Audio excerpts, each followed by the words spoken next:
आइए जानते हैं बिहार के हर जिले, हर क्षेत्र की फटाफट खबर।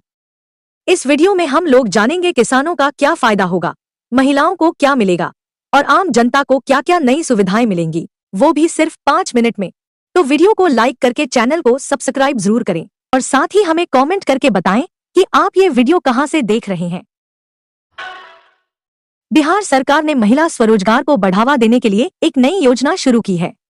इसके तहत हर परिवार की एक महिला को स्वरोजगार शुरू करने के लिए 10,000 रुपए की प्रारंभिक सहायता राशि दी जाएगी। इसका उद्देश्य है कि महिलाएं अपने छोटे व्यवसाय जैसे सिलाई, कढ़ाई, भोजन व्यवसाय या किराना दुकान आदि शुरू कर सकें। इससे न सिर्फ महिलाओं की आर्थिक स्थिति मजबूत होगी बल्कि उन्हें आत्मनिर्भर बनने का मौका भी मिलेगा। यह कदम महिलाओं के सशक्तिकरण की दिशा में बहुत अहम साबित होगा। अतिरिक्त आर्थिक सहायता। यदि महिला व्यवसाय सफलतापूर्वक चलता है तो 6 महीने के बाद उन्हें अधिकतम 2 लाख रुपए की अतिरिक्त आर्थिक सहायता भी मिल सकती है। इसका मतलब है कि शुरुआत में मिली राशि से व्यवसाय खड़ा होगा और सफलता मिलने पर सरकार की तरफ से और वित्तीय मदद भी मिलेगी। यह कदम महिलाओं को लंबे समय तक व्यापार चलाने और आर्थिक रूप से मजबूत बनाने के लिए उठाया गया है। इससे रोजगार और स्थानीय उद्योग दोनों को बढ़ावा मिलेगा। बिहार कृषि मोबाइल ऐप लॉन्च।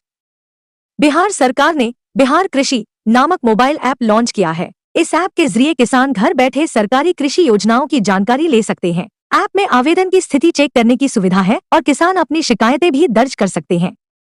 इससे किसानों को बार बार विभाग के दफ्तर जाने की जरूरत नहीं पड़ेगी। यह डिजिटल पहल बिहार में कृषि को और आधुनिक बनाने में मदद करेगी। किसान पासबुक सुविधा। इस ऐप में किसानों के लिए पासबुक जैसी सुविधा भी है। इससे किसान देख पाएंगे कि उन्हें कितनी अनुदान राशि मिली और किस योजना का लाभ मिला।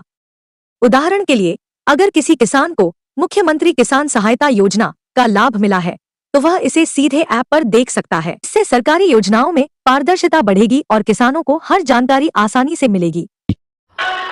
फसल और कीट रोग जानकारी। किसानों के लिए ऐप में धान, गेहूं, मक्का, दलहन तिलहन जैसी फसलों की जानकारी उपलब्ध होगी। इसके अलावा रोग कीट नियंत्रण के सुझाव, मौसम अपडेट और मिट्टी स्वास्थ्य की जानकारी भी दी जाएगी। उदाहरण के लिए, अगर धान की फसल में कीट लगने का खतरा है तो किसान तुरंत ऐप पर सुझाव देखकर उपाय कर सकता है। इससे फसल की बर्बादी कम होगी और उत्पादन बढ़ेगा। मंडी भाव और कृषि सुविधाएं। किसान अब मंडी भाव, कृषि विभाग और मंडी से जुड़ी संपर्क जानकारी और कोल्ड स्टोरेज जैसी सुविधाएं भी ऐप पर देख सकते हैं। इससे उनकी आर्थिक और खेती से जुड़ी निर्णय क्षमता बेहतर होगी। जैसे कि अगर किसी फल या अनाज की मंडी भाव बढ़ गया है तो किसान बेचने का सही समय चुन सकता है। यह डिजिटल पहल कृषि में आधुनिक बदलाव लाने का काम करेगी। नेपाल की अशांति से व्यापार प्रभावित। नेपाल में हुई अशांति के कारण भारत नेपाल सीमा पर व्यापार प्रभावित हुआ है। बिहार के जोगबनी और रक्सौल सीमा इलाकों में ट्रकों और व्यापारियों को भारी आर्थिक नुकसान हो रहा है। सीमा बंद होने की वजह से व्यापारिक वस्तुएं फंसी हुई हैं। इस वजह से स्थानीय व्यवसायों और लोगों की आय प्रभावित हो रही है।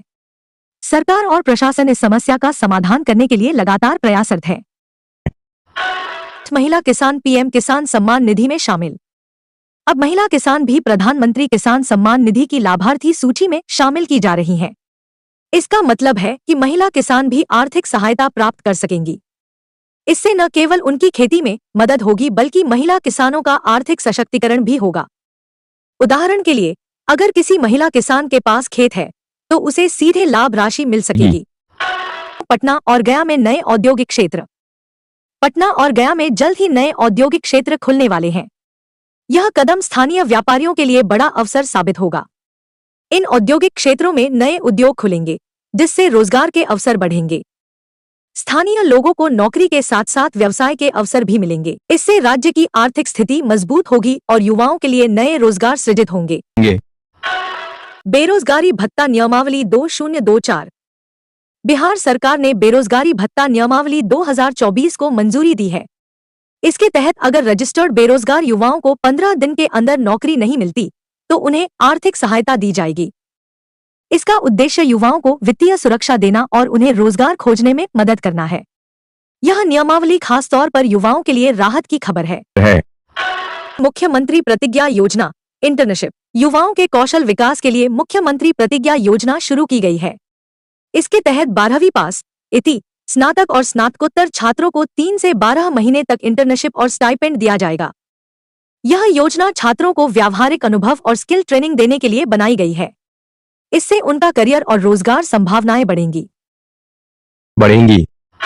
करोड़ नौकरियों का लक्ष्य। मुख्यमंत्री नीतीश कुमार ने घोषणा की है कि अगले 5 सालों में राज्य में युवाओं को 1 करोड़ नौकरियां और रोजगार के अवसर दिए जाएंगे। यह राज्य में बेरोजगारी कम करने और युवाओं को स्थायी रोजगार देने की दिशा में बड़ा कदम है। इससे युवाओं के जीवन स्तर में सुधार आएगा।